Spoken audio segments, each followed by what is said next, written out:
ahora tenemos el segundo capítulo con Víctor aquí, a quien ya le damos la bienvenida. Querido. Un placer, como siempre, estar acá. Y como vos bien decís, a ver, estos últimos días, todos los que agarramos los diarios decimos... Fuga. Alguno me dijo en chiste, che, es más fácil fugarse que comprar dólares. Y yo digo, mira, yo no sé si es tan fácil fugarse. A ver, lo primero que me pregunté fueron los motivos. ¿Por qué la gente se fuga? Y bueno, ahí yo te digo algo. Ninguna persona que tiene condición de salir, que está en condición de salir, se va a fugar. Aquellos que se fugan son aquellos que por los institutos regulares no van a recobrar su libertad. Es más, hubo un caso en la provincia de Buenos Aires que hubo una fuga y se fugaron de un camión 4 o 5 personas y uno se quedó. Entonces le preguntaban, ¿por qué se queda? Y me quedo porque yo me voy dentro de 10 días.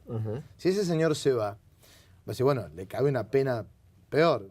Si vos agarrás evasión y quebrantamiento de penas del Código Penal, está el artículo 280, el 281, el 282, tienen penas muy chicas. O sea, tiene una pena de 1 mes a 1 año, al que facilitar es un poco más grande, obviamente si es funcionario público le dan una pena superior, pero, a ver, ¿es una pena terrible? No. Lo que pasa es que vos entras en un régimen que te prohíbe las salidas transitorias, la libertad condicional, es decir, te perjudica en ese sentido, en el sentido de la calificación. Vos, también yo estuve viendo una muy buena nota que salió en Infobae, que hablaba de la población carcelaria, o sea, cuántos presos hay cada 100.000 habitantes en los distintos países. Y vos fíjate, por ejemplo, en Argentina tiene 107 presos cada 100.000 habitantes. Y el promedio de la región son 165. Y en Estados Unidos tenés 738 presos. Entonces, no, porque todo el mundo te dice, no, las cárceles están rebosadas, están llenas de presos. Sí, pero digamos, en la ratio presos por cada 100.000 habitantes o presos por habitante, según el World Prison Population List, no es tan grande.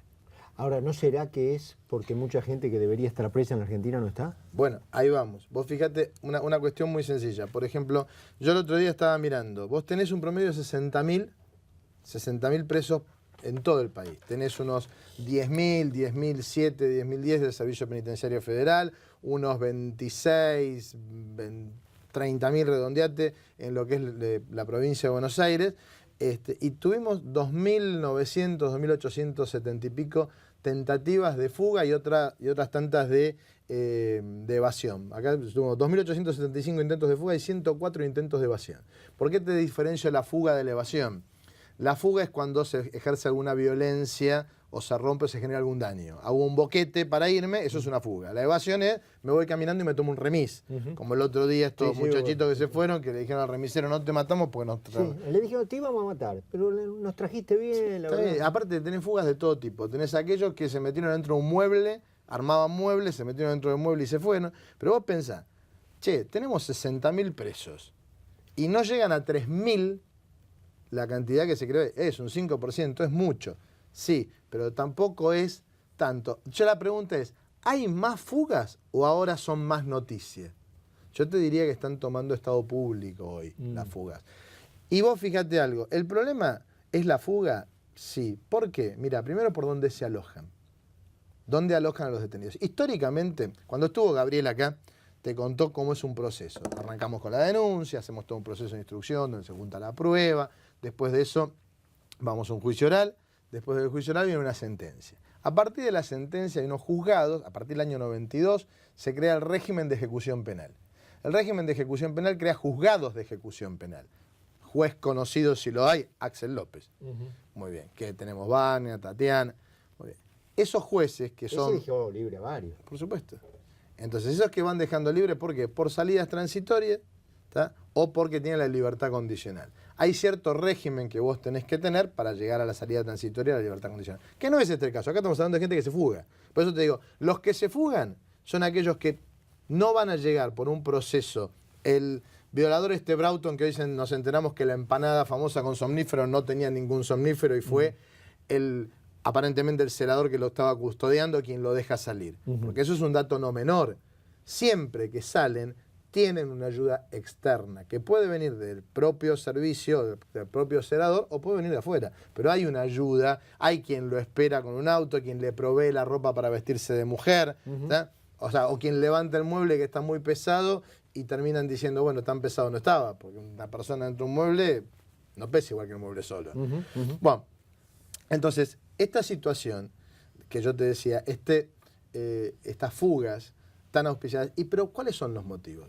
El otro día yo, por ejemplo, le pregunté al director del Servicio Penitenciario Federal.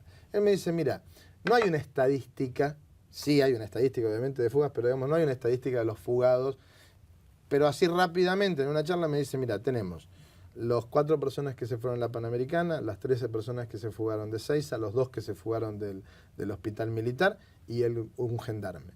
De las personas de Ezeiza ya se recuperaron 10, el último este fin de semana. De las personas de la Panamericana hay uno más. Y me quedan los otros 4. O sea que tenés un 50% que prácticamente se ha recuperado. Y esto es lo que dice en cierta medida las notas periodísticas que hemos podido ver. Yo pregunto, ¿hay un Tengo una interrupción. Sí. ¿Pero no es un poco conformista eso, No, Víctor? te voy a explicar por qué. Porque yo digo, bueno, pero ¿qué se hizo? Ahí termina la charla. O sea, ¿qué quisieron? Mirá, de la fuga de Ezeiza se descabezó y se cambió toda la cúpula del Servicio Penitenciario Federal, por ejemplo. ¿Y qué se hizo? ¿Se incorpora qué? Cámaras de seguridad, se hacen de vuelta los alambres. Vos pensás, ¿dónde están alojados? Yo el otro día tuve la oportunidad de ir a una comisaría en Martínez. La comisaría de Martínez es una casa.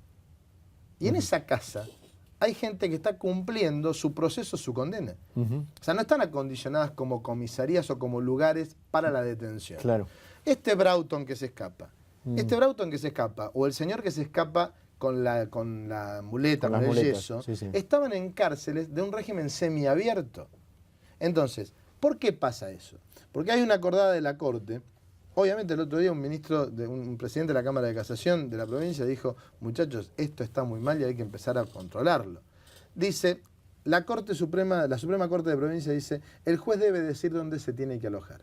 ¿Te acordás del caso Grassi que dijo se aloja en Ituzaingó? Sí, Después lo pasaron a Campana. ¿Por qué? Porque Ituzaingó es un régimen semiabierto y Campana es un régimen mucho más cerrado y estricto. Entonces, la pregunta es, primero, ¿dónde lo vas a alojar? ¿De quién es mérito y eje eso? Del servicio penitenciario. Ellos saben dónde tienen lugar, dónde los pueden alojar y por qué. Obviamente, durante un tiempo largo se habló de un negocio, entre comillas, del servicio penitenciario. Pero yo no veo el negocio si lo que veo es la especialización. Si a mí me dan a cuidar a los presos, que son personas que tienen que tener un control especial por el perjuicio que le generaron a la sociedad y están cumpliendo una pena, no están igual que Carlos Mira o Víctor Barone, que salimos y nos movemos libremente por cualquier lado. Tuviste un delito, cometiste un delito, tenés una sanción, esa sanción se castiga con un control más estricto. ¿Y quién lo dirige? Un servicio penitenciario, federal o provincial. Bien, el punto es, tenemos las condiciones, tenemos los recursos humanos, técnicos. ¿Andaban las cámaras el día de Ezeiza? No. ¿Andaban los handy? No. De Ezeiza hay mucha sospecha de que se fueron con connivencia y poco menos que por la puerta, que el asunto del boquete, todo eso fue una... A ver, según lo que yo tengo entendido de la gente que... Primero hay un juez federal que se fueron por la puerta. Hay un juez federal que está investigando. Yo también al principio dije, ¿cómo hace para pasar 11 personas por ahí? Me decían un boquete, que no era un boquete de 6 metros, era un boquete donde vos, digamos, donde estaban tus piernas y el otro lado tu cabeza. O sea, pasar una pared de una cantidad determinada de centímetros, más grande o más dura o con un material distinto que el común. Pero no era un boquete de 20 metros. Era un boquete, pero era chiquito. Bueno, no sé si era chiquito o grande porque ese boquete se cayó. Por eso no se fue más gente. Entonces, igualmente hay un juez federal, que es el juez federal de Lomas de Zamora, que está investigando. Y así como un juez dijo, señor, este guardiacárcel que estaba con Broughton, condenado a 38 años. Vos pensá esto, tenía 38 años, pero como esa condena no estaba firme, a ver, una persona condenada por un delito sexual y a la cantidad de años que fue condenada esta persona, jamás podría haber tenido salidas transitorias. Pero, doctor, hacía 2 años que lo habían condenado y ya estaba yendo a ver a la mamá, porque como estaba apelado, eso estaba en etapa de proceso, ser un procesado, no un condenado. La mitad de la gente que está en la cárcel está condenada y la otra mitad está procesada, o sea, está en juicio todavía. Sí, sí. Entonces, tenía un permiso especial para salir, con 38 años de cárcel. Ese es el punto. Y esa persona se escapó. El 64% de la gente que se escapa en salidas transitorias los hace en las primeras visitas. Y muchos de los que se van de las salidas transitorias, muchos de los que se evaden de la salida transitoria. ¿Yo sabes lo que me da a veces miedo cuando entra a jugar la estadística y la estadística te da, incluso comparada con otros países y demás, no tan mal que se crea que no tenemos un problema. No, yo te voy a decir cuál es el problema. El problema, ¿sabes cuál es? El problema es que si no podemos controlar esto, yo te dije, vamos al porqué. Si hoy me preguntás el porqué, después de haber hablado con los expertos en la materia y que cruzamos ideas, yo te digo, mira, es un problema de falta de recursos y de capacitación. Tanto en las cárceles de la provincia como en algunas cárceles y en algunas comisarías. Como yo tengo una casa, no es un lugar. O de connivencia. A ver, vuelvo, te pondría una estadística propia, si vamos a estadística. Yo te diría que en el 80% de los casos tenés una connivencia, o sea, tenés una ayuda de afuera o una connivencia interna. ¿Ok? Y probada. Muy bien. No puede ser de otro modo. Bueno, pero, a ver, lo que tampoco tenemos es una capacitación y los recursos necesarios. En Ezeiza, ya te voy a decir, se cambiaron los alambres, instalaron cámaras nuevas, pusieron otra vez un sistema de guardias nuevamente con una rotación de guardias distinta. Más allá de que se descabezó toda la cúpula del Servicio Penitenciario Federal, se va Víctor Ortel, viene Alejandro Marambio, una persona que conoce mucho del tema y que ya había estado. Y él es lo que dicen, espere, lo primero que tenemos que hacer acá es ordenar. Se vuelve al sistema de requisas, se vuelve al sistema de controles, porque, a ver, una fuga no se prepara en un día, ¿eh? No, me imagino. En consecuencia, tenés que controlar las visitas, lo que le traen. El señor que se fue vestido de mujer, ¿quién le dio la ropa de mujer? O la trajo algún pariente, amigo, conocido en alguna visita, o, como vos decís, se la provee el mismo servicio penitenciario que lo tiene que custodiar. Entonces, ahí empieza en todo el sistema. En el sistema de escáner, en el sistema de control. Y son sistemas, ojo, muchos no invasivos. Porque muchos sistemas de control, mucha gente se queja de los controles en un penal. Pero, a ver, eso yo creo que no vulnera ninguna garantía el hecho de que te controlen la voz y en un paquete de hierba o llevas la famosa lima para cortar los barrotes. Sí, sí. Entonces, que te abran un paquete de hierba y que te lo pongan en un tupper y te lo pasen por un escáner, no es tan grave. Bueno, esas son las cosas que hay que empezar a hacer. La pregunta es, ¿la cárcel de Río Negro, Neuquén, Formosa, Chaco, tiene escáner? No, ya te digo que no. Muy bien, la pregunta es, si no tiene escáner, bueno, habrá que abrirlo y sacarlo con una persona, porque no podemos tampoco pretender que se automaticen todas las cárceles, pero sí podemos capacitar al señor que lo cuida para que lo cuide un poco mejor. El señor que está en una comisaría, ¿cuántos presos en la provincia de Buenos Aires están en comisarías? En lugares como este estudio, llegás a tener 60 personas, 40 y pico de personas. ¿Cómo los controlás? No, imposible. Para hacer una requisa, ¿sabés qué tenés que hacer? Tenés que sacarlos a todos a un patio y ahí entrar a requisar. Bueno, no es tan sencillo sacar a 45 personas de esta categoría a un patio y requisarlas. Y esas personas que están adentro, ¿cómo haces para meterte? ¿Pensás que el servicio penitenciario no porta armas?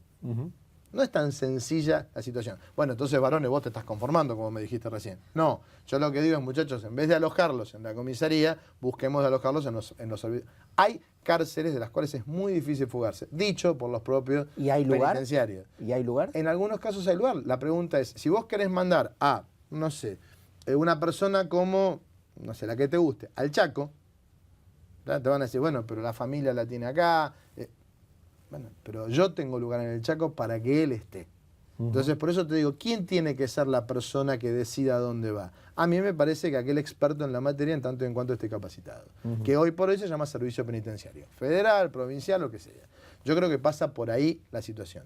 Y el motivo es una falta de capacitación y de recursos. Este hombre Marambio, que tuvo, obviamente no soy un experto en la materia, pero digamos, tuvo cuando lo nombraron alguna discusión, digamos, respecto de su pasado, respecto de algunos procedimientos. Mira, yo tuve la oportunidad de... ¿Vos lo conocés? Sí, yo tuve la oportunidad de entrevistarme con él y tuve una charla como la que estoy teniendo con vos.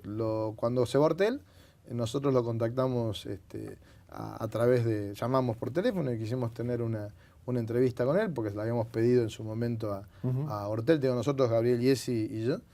Ortel un desastre. Bueno, pero nosotros pedimos una entrevista con Ortel, porque nosotros más de una vez, para poder criticar o para poder hablar de un sistema, de un servicio, es bueno conocerlo. No, yo te digo, bueno, por ejemplo, el Ministerio de Seguridad trabaja bien, con los recursos que tiene y las cosas, está trabajando bien y se ocupa de los temas. Podrás estar a favor. Sí, Bernie y todo su equipo. Tiene un muy buen equipo de trabajo, Bernie. Y vos, es un lugar donde vos tenés respuesta. ¿Te acordás que vine el otro día con María Cash? Sí. Mañana a la tarde lo reciben a Gabriel con el papá, con Federico Cash, lo reciben en el Ministerio de Seguridad. A Gabriel. Al Ministerio de Seguridad para ver en qué lo pueden ayudar y cómo se hace para formar una agencia nacional, un sistema único nacional. Lo que comentabas el otro día acá. Bueno, a ver, la Corte Suprema de Justicia, el Centro de Información Jurídica, María Burdín, una colega tuya y colega mía también.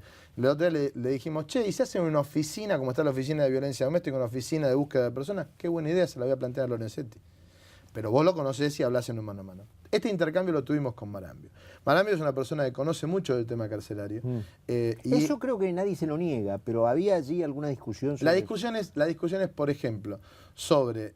yo tuve un intercambio, por ejemplo, en el sistema de salidas transitorias. Para mí hay un excesivo garantismo. Y él me dio una frase que yo la tomo. Me dice, no sé si es excesivo garantismo o están en contra de un control más excesivo de aquella persona que delinque. Y yo se lo tomo. O, por ejemplo, el tema de tanta nota y tanta prensa a un Binader o a un Mangieri. ¿No es victimizar a la familia de Araceli y de Ángeles? Yo considero que sí. Entonces, por ahí algunas posturas estrictas. No te olvides que esta persona, yo por ejemplo, coincido que a un Marambio le llevan a la persona cuando ya está presa. Toda su anterior data. Sí, no, eso por supuesto. Por ejemplo, se lo criticó mucho por el tema del Centro Universitario de Devoto. De eso, por supuesto. Pero él que vio, él me dice, yo vi en el Centro Universitario de Devoto que se habían relajado los controles de seguridad. Entonces no tenían el mismo sistema de seguridad que en la cárcel de Devoto. Entonces lo que dije, mire, acá se estudia, acá está la biblioteca y acá se duerme, no se hace todo en el mismo lugar. Obviamente eso generó un encontronazo y por ahí atacarlo, como vos decís, por ponerlo como mano dura. Pero el señor está controlando 10.000 presos, 10.000 personas que son delincuentes y delincuentes peligrosos. Víctor, bueno, como siempre, un placer tenerte. Bueno, yo lo que digo, muchachos, optimicemos los recursos y optimicemos la capacitación de la gente para poder evitar estas cosas. Gracias por estar, No, como gracias siempre. por la invitación. Te esperamos la semana que viene. Si Dios quiere. Hasta aquí Víctor Barone con la columna jurídica de todas las semanas que tenemos en Infobae TV.